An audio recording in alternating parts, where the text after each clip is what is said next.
Culture, powered by Flavour, with Dan, Shukal and Itzy Redscarf. Which means it is another opportunity to welcome in a very, very special guest in the house.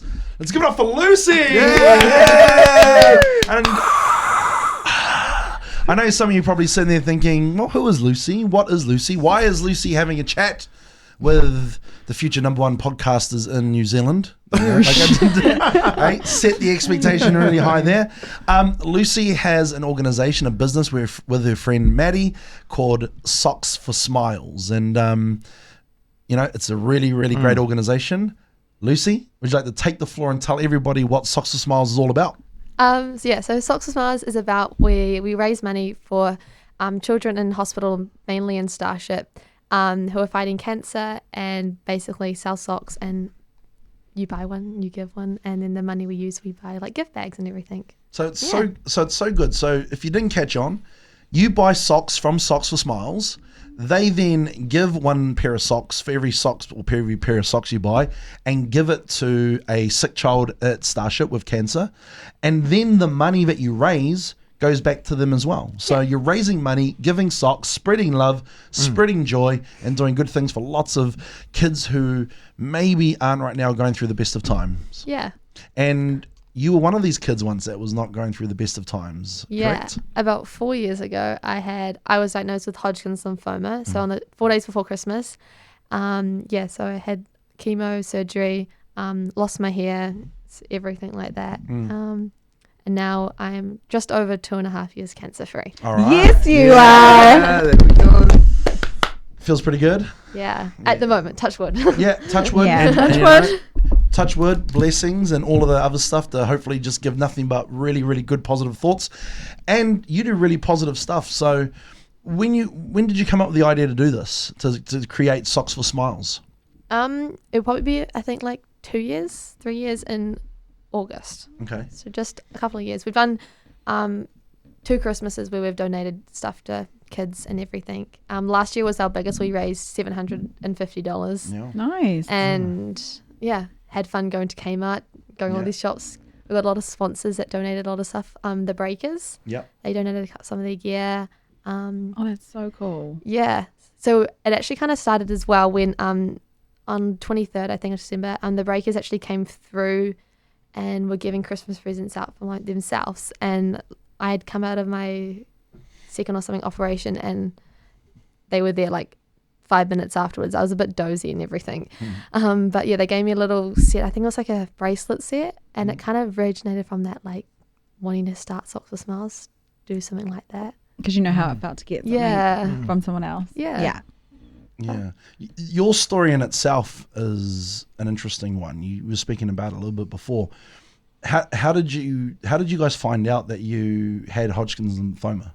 It started with we found it kind of on like Halloweenish, and a teacher had spotted like my lump, because it was on my neck. It's kind of easy to think there was kind of looked like an egg coming out of my neck. And they had found the lump, and I got it tested at my local doctors, and they didn't know what was happening. They had never seen anything like that, because it's quite a rare cancer. Only about 4 or 5 kids get diagnosed with it a year. And they basically said, we don't really know what's happening. If you get sick or anything happens, come and visit us. Go straight to the A&E, basically.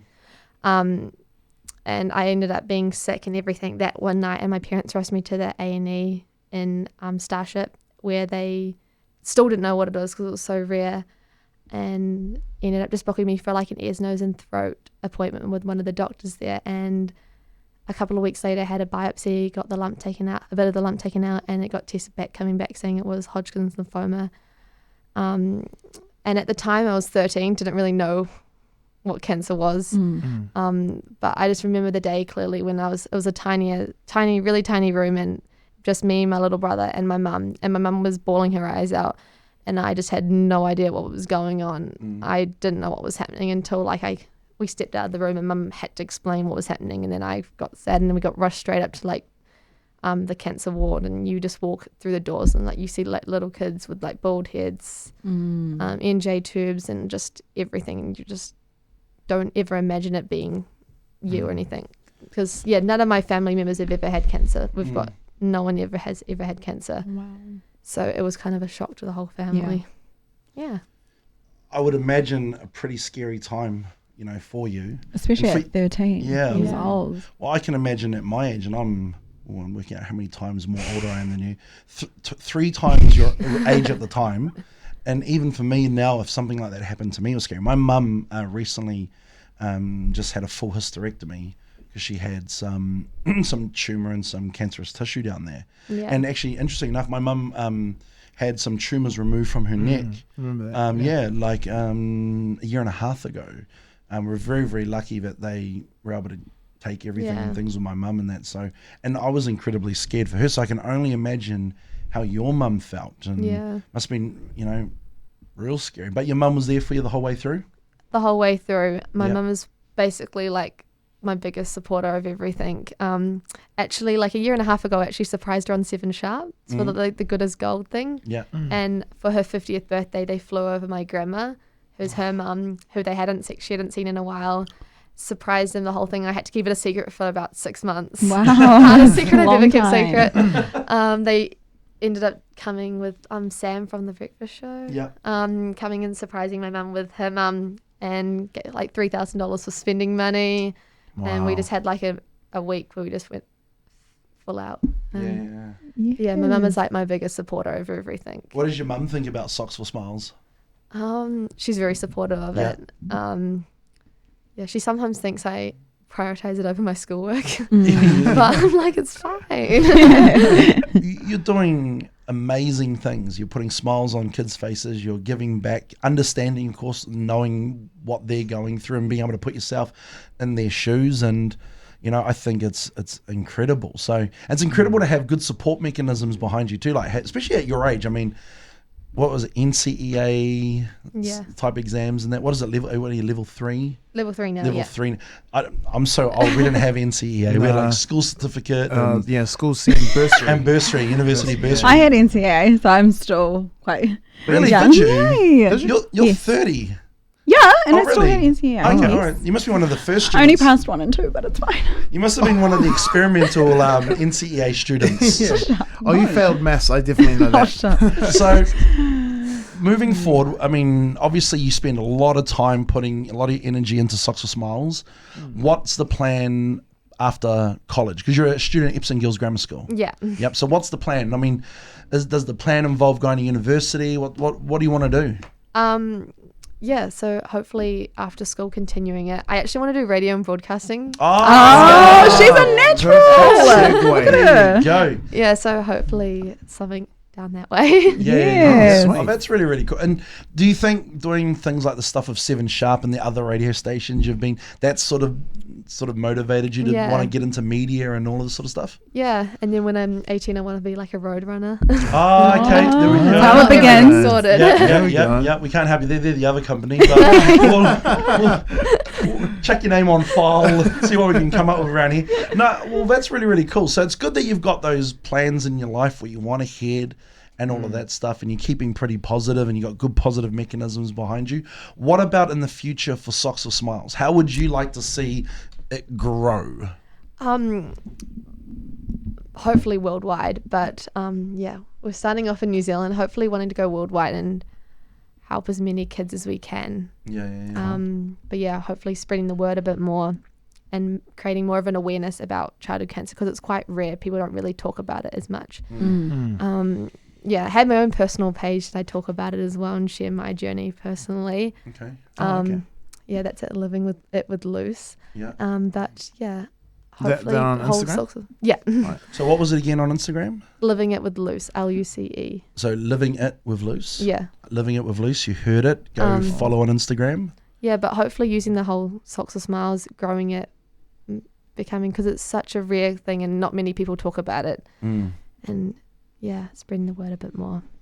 You talked before about when the breakers came in, when you were in hospital and they gave you a gift that was around Christmas time, and the joy that you felt. Was that the first? So that was the first time really that the seed was planted in your head that, listen, I want to make other kids feel like how I felt just now. Yeah, that's really where it started, and it's just the joy that I got on that time, and it just distracted me from the whole situation. As I said, I came out of an operation 5 minutes earlier, and it's just changed the whole situation. I remember making all these little bracelets for all the nurses around the ward, and just wanting to give back that joy that I got. I know it feels good when you receive something, but did it help you? What's the word I'm looking for? Did it help you be more positive about what you were going through? So not just the joy of receiving something, but you sort of felt to yourself, well, hold on a second, I'm making these bracelets now, I'm giving them around the ward to the different nurses and maybe any other kids and that sort of thing.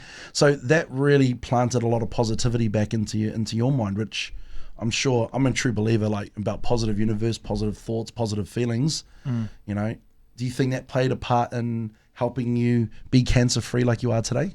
Yeah, I think definitely having a positive mindset on everything, and like, it's not the situation you really want to be in, but when you get like a simple, even like socks, just a simple gesture or a simple little gift, it just makes everyone smile, like you said with the avocado socks.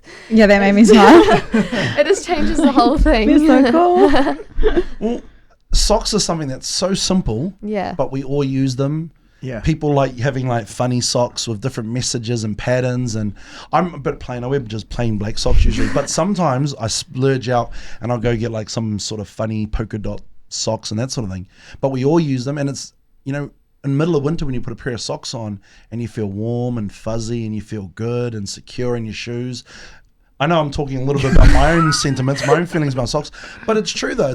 It's actually almost like a metaphor for what you're providing the kids that are being, you know, in the condition that they are with the illness and having to deal with everything. You know, you're doing a wonderful thing. Thank you. So radio school or broadcasting school, get into media, bit of television, bit of radio moving forward. What does mum think about those plans?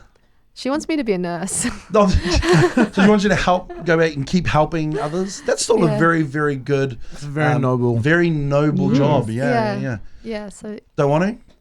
it's still in the back. I don't like blood. Okay. Yeah, That won't work then. I had a woman taking my bloods, and she was shaking. And I was like, "Oh, are you okay?" And she goes, "Oh, I'm not really good with blood." And she's been trying to take my bloods. That's probably the last thing you want to hear, like from a nurse or doctor, right? Like, I'm not good with blood. Yeah. She ended up taking about 4 shots at my vein. Oh, wow. Yeah. So I was like, "Oh, I'll go somewhere else next time." But yeah, I suppose you probably got to be good with blood and that sort of thing. Yeah. Yeah. Just a quick question. So you were at school during this whole period. What were your friends like? What was it? Did they make you feel any different, or was there a lot of support? Just what was it like then? So yeah, when I had my first treatment, it was like the summer break before you started high school. So I went into a whole new school, and with the treatment I had, it was like I was on a lot of steroids to kill the to kill the cancer, of course. So I put on a lot of weight, and I feel like that affected me at the start. I didn't make as many friends. I wasn't as like popular, if that's what you call it. I wasn't known, but I didn't really like to share my journey or share what was happening and anything. But I tend to actually lost a lot of friends during the whole time.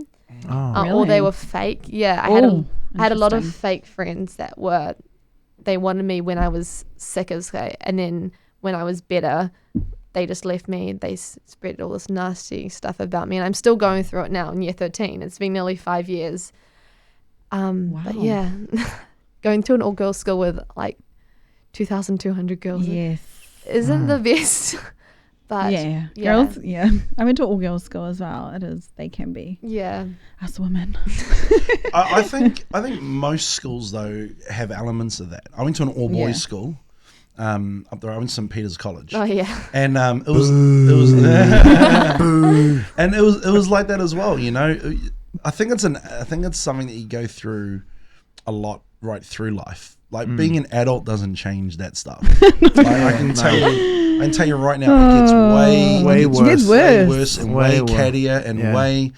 It's So you probably got some really good foundations for heading into the future. It's sad to hear though that it was almost like you became the flavor of the month though while you were sick. Yeah. You know, but as soon as you were better, like that, you would think that when you got better, that'd be the time for these friends to really you had all the support, but now it was time for them to celebrate what was going on and you know, and even get stronger in your friendship. So it's horrible to hear that that sort of thing happened with some of the people that you were friends with. What about your friend group now? You know, you got a strong group of friends. Not good at the moment. Oh no! Oh gosh. Looks to her side like it's not good at the moment. No, I had Is it? Yeah, I can't really say. Yeah. Teenage life. It happens. Yeah, but I've got happens. a lot of supportive teachers at school. Yeah. I think the teachers have been the best. yeah. I had one of my deans who was with me since year 9. She left at the end of my year 11, I think, started year 12. We were really close, and she helped me a lot through everything. But yeah, now I've got Alice.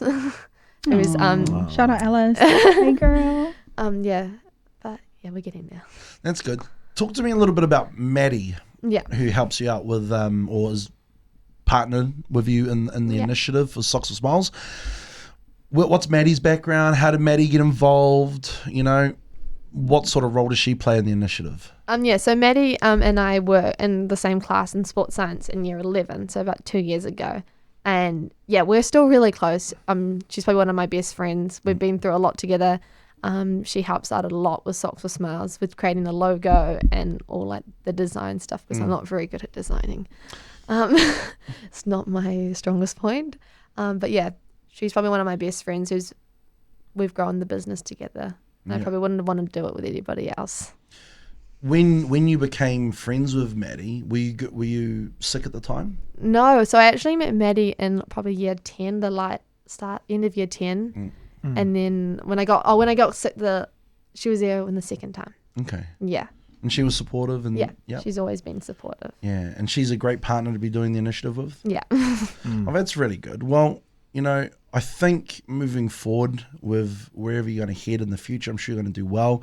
Takes a lot of strength and energy to go through what you've gone through in such an early stage in your life, but I'm sure that you're going to be a much stronger and better person for it moving forward. You know, I think we've all been in circles where we've had those that we love or those that we are friends with or that we know in those circles that have been affected by cancer in some way. So I think we can all appreciate what it is that you're doing. So yeah, my grandma actually got diagnosed with terminal lung cancer in April a year and a half ago.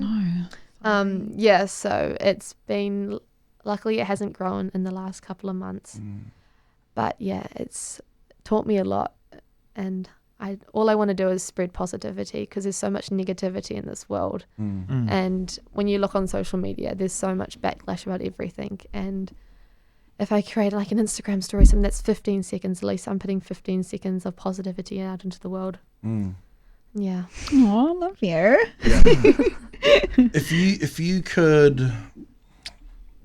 If you could raise awareness or give a message of anything about the journey and the illness or anything like that, or any advice to any other children who are currently, going through what you went through, what would you say to them? Keep going, keep on smiling. That's the whole kind of message about Socks with Smiles. Keep on smiling. The days do get better. You have maybe like 5 bad days, but all the rest will be good, and you'll get there. Well, you are wonderful. You're an inspiration at only 17 years of age. So thank you very much for coming and spending a bit of time with us today. Thank you for having me. No worries, man. This is Kulture.